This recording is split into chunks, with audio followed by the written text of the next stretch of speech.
किसान भाइयों, गन्ने की फसल में बहुत से रोग और कीटों का प्रकोप इस समय पर चल रहा है, जिनकी जानकारी और नियंत्रण करना बहुत जरूरी है। गन्ने की फसल में टॉप बोरर की लगभग 5 पीढ़ियां अटैक करती है, जिसमें तीसरी पीढ़ी का अटैक फिलहाल स्पष्ट दिखाई दे रहा है। उसकी मुख्य पहचान है कि पत्ती में 3 समानांतर छेद का दिखाई देना और उसके अंदर उसकी जो बढ़वार है वो रुक जाना और उसकी लीफ गोफ से अगोले से उसके सूंडी का पाया जाना, अगोले के मध्य में सूंडी का पाया जाना, और इससे ये बढ़वार बिल्कुल रुक जाती है और उससे फसल की बढ़वार रुकने से बंची टॉप बनता है। ये सूंडी किस तरह से दिखाई देती है, जिसकी आम किसान को जानकारी नहीं होती।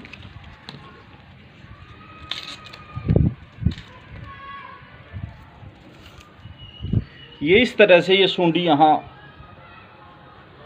पोरी के बीचों बीच रहती है और इस बार ये दिखाई दे रहा है कि कुछ किसानों ने लापरवाही से जो दवाई का प्रयोग किया है उसमें भी इसका प्रकोप दिखाई दे रहा है। कुछ किसान दवाई को सही ढंग से यूज नहीं करते और बाद में कहते हैं कि हमारी फसल में रोग या कीट लगा है। तो इसके लिए ये भी जानकारी होना जरूरी है कि किस दवाई को किस समय पे किस तरह से इस्तेमाल करना है। ये टॉप बोरर का साफ लक्षण दिखाई दे रहा है। यही नहीं, इसका दूसरा पौधा स्टडी करते हैं। ये पौधा है, इस पौधे में भी टॉप बोरर का अटैक है।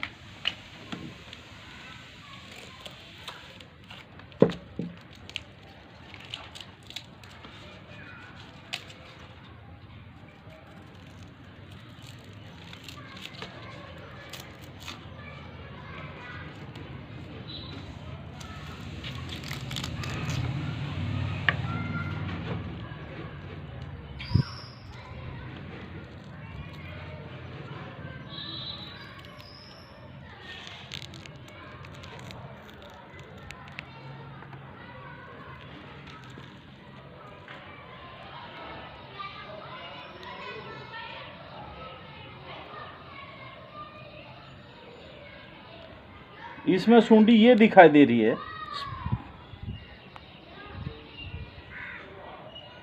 टेबल पे रख दो। ये टॉप बोरर की सूंडी इसमें भी दिखाई दे रही है। हम और पौधे की स्टडी करते हैं जिसमें छेद भी नहीं दिखाई दे रहे, जो इनिशियल स्टेज में भी, जिससे आप जानकारी ले सकते हैं। पत्ती की मध्य सिरा में ये जो इसकी लार्वी है ये रेंगती हुई चलती है और इसके अगोले के अंदर घुस जाती है। इससे भी जानकारी मिल जाती है कि टॉप बोरर का अटैक खेत में हुआ है, फसल में हुआ है। देखो नीचे से साफ है। यदि हम इसकी स्टडी करते हैं तो हमें पता चलेगा कहीं ना कहीं इसकी सूंडी जरूर मिलेगी।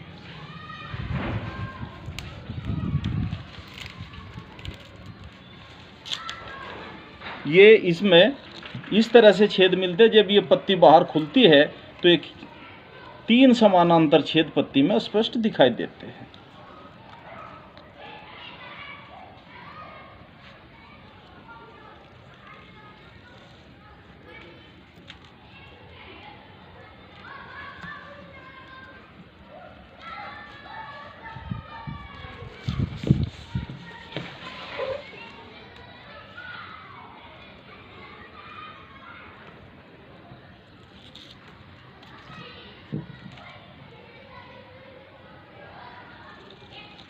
नीचे रहेगी, होगी इसमें होगी।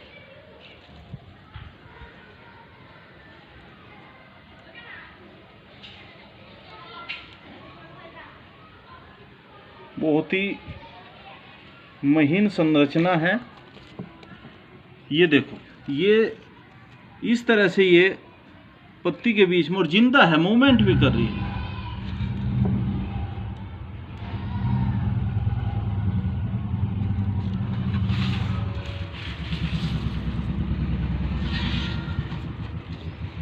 किसान भाई अक्सर ऐसी फसल को देख के नहीं बता सकते कि चोटी बेधक का प्रकोप हुआ है, लेकिन इस फसल में भी चोटी बेधक का प्रकोप हुआ है। गन्ना ऊपर से भी ठीक दिखाई दे रहा है, नीचे से भी साफ दिखाई दे रहा है कटिंग करने पे।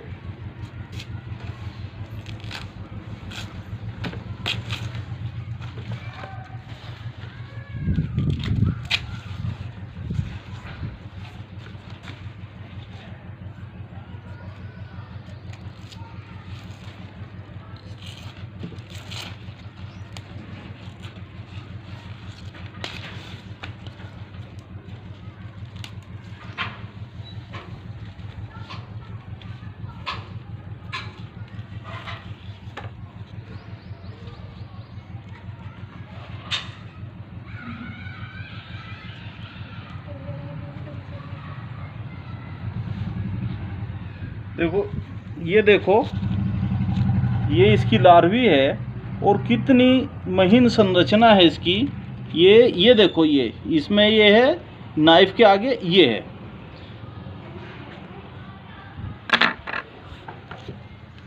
तो किसान भाइयों, फिलहाल हमने काफ़ी खेतों की स्टडी की है और पाया है कि कुछ किसानों ने दवाई को गलत तरीके से लगाया है, लापरवाही से लगाया है, उससे भी ये चोटी बेधक का प्रकोप ज़्यादा बढ़ा है।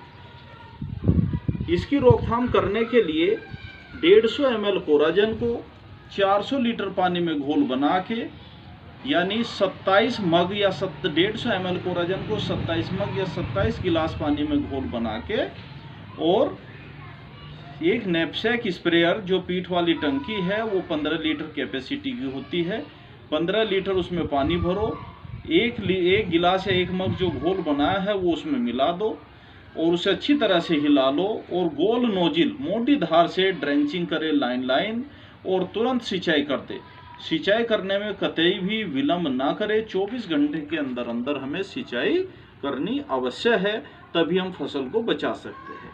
यदि किसी किसान की फसल बड़ी हो गई है तो फटेरा, इसका ग्रेन्यूल 7.5 से 8 किलो प्रति एकड़ की दर से किसी भी यूरिया में, रेत में या किसी भी उसमें मिला के, जिसमें 1 एकड़ में बिखरने में परेशानी ना हो, लाइन लाइन प्रयोग करे और नमी में प्रयोग करे, तुरंत सिंचाई कर दे। ये टॉप बोरर की बात है, इससे टॉप बोरर का कंट्रोल काफ़ी हद तक हो जाएगा। दूसरे, गन्ने में टॉप बोरर जैसी ही एक बीमारी लगती है जो फंगल डिजीज है, जिसका नाम है पोका बॉइंग। कुछ किसान अज्ञानतावश इसे टॉप बोरर भी कहते हैं। इसके सिम्टम्स लगभग देखने में टॉप बोरर जैसे ही लगते हैं। ये है गन्ने का पोका बॉइंग रोग। इसमें क्या है, गन्ने की बढ़वार रुक जाती है, पत्ती गल के टूट जाती है और बाद में जब ये बढ़वार चलती है तो नुकीली हो जाती है। इसकी 4 फेज होती है, chlorotic phase 1, chlorotic phase 2, top road phase and knife cut phase. तो ये टॉप रोड फेज है जिसमें अगोला बिल्कुल सुई की तरह से, भाले की तरह से नुकीला हो जाता है, और बाद में जाके जब चीज़ की चौथी स्टेज आती है, नाइफ कट स्टेज, तो उसमें कहीं पोरी के ऊपरी भाग में या जहाँ से बढ़वार लेता है वहाँ चाकू के कट जैसा निशान लग जाता है, जिसे नाइफ कट स्टेज कहते हैं।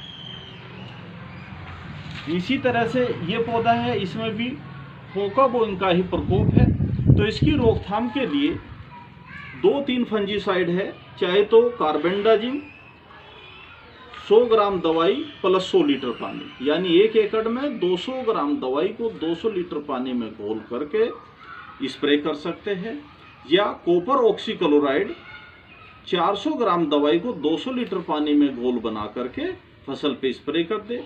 लेकिन सबसे अच्छे रिजल्ट जो देखे गए हैं कोनिका के देखे गए, जिसमें कॉपर ऑक्सीक्लोराइड प्लस कासुगामाइसिन यानी फंजीसाइड प्लस बैक्टीरियोसाइड का एक मिक्सचर है, जिसकी 250 ग्राम मात्रा को 250 लीटर पानी में घोल करके प्रति एकड़ की दर से स्प्रे कर दे, तो ये रोग काफ़ी हद तक समाप्त हो जाता है, काफ़ी हद तक खत्म हो जाता है। एक तीसरी बीमारी ये है कि गन्ने की फसल में ये गन्ने का काला कंडवा ब्लैक स्मट रोग है। इसमें क्या होता है, गन्ना बारीक सरकंडे की तरह से हो जाता है, बहुत बारीक हो जाता है और ऊपर से एक काली कमची निकलती है। ये काली कमची है और ये सिल्वर कलर की झिल्ली से, सिल्वर कलर की एक झिल्ली होती है, उससे ये ढकी रहती है और इसमें करोड़ों की संख्या में रोग के रोगाणु होते हैं, स्पोर्स होते हैं। वह जब झिल्ली फटती है हवा में ये चूर्ण खेत में बिखर जाता है और अगले साल कई गुना ये बीमारी बढ़ती है। तो इसकी रोकथाम करने के लिए कोनिका का ही आप प्रयोग कर सकते हैं। पहले तो इस तरह के जो ग्रसित कल्ले हो चुके हैं, पौधे हो चुके हैं, उनको खेत से निकालना बहुत जरूरी है।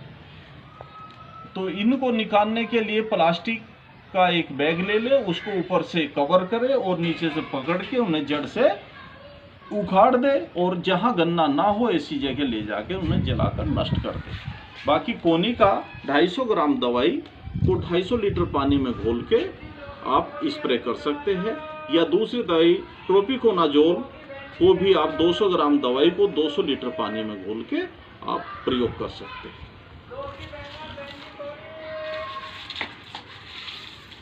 किसान भाई ध्यान दें, एक दूसरी बीमारी जो टॉप रोट बैक्टीरियल है वो भी इस टाइम खेत में दिखाई दे रही है। उसमें क्या है, अगोला सूख जाता है और गल जाता है और जब अगोले को निकालते हैं तो एक लसलसा पदार्थ इससे निकलता है। इस तरह से ये लसलसा बदबूदार पदार्थ निकलता है, इसे टॉप रोट बैक्टीरियल कहते हैं।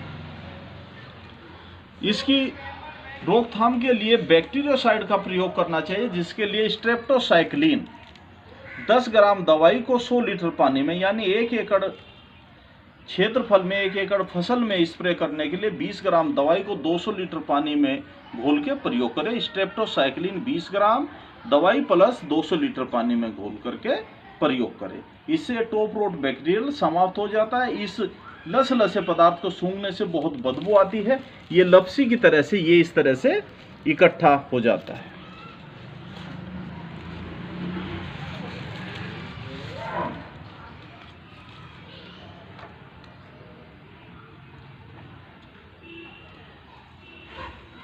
किसान भाइयों की जानकारी के लिए फिलहाल बता दो कि पायरिल्ला पर्कुसिल्ला ये दिखाई दे रहा है। इसके अंडे निम्फ और एडल्ट तीनों खेत में दिखाई दे रहे हैं। इसके अंडे सफ़ेद रुई जैसे बालों से ढके रहते हैं, जिनको फूंक से साफ करते हैं तो ये बारीक सफ़ेद रंग के अंडे दिखाई देते हैं।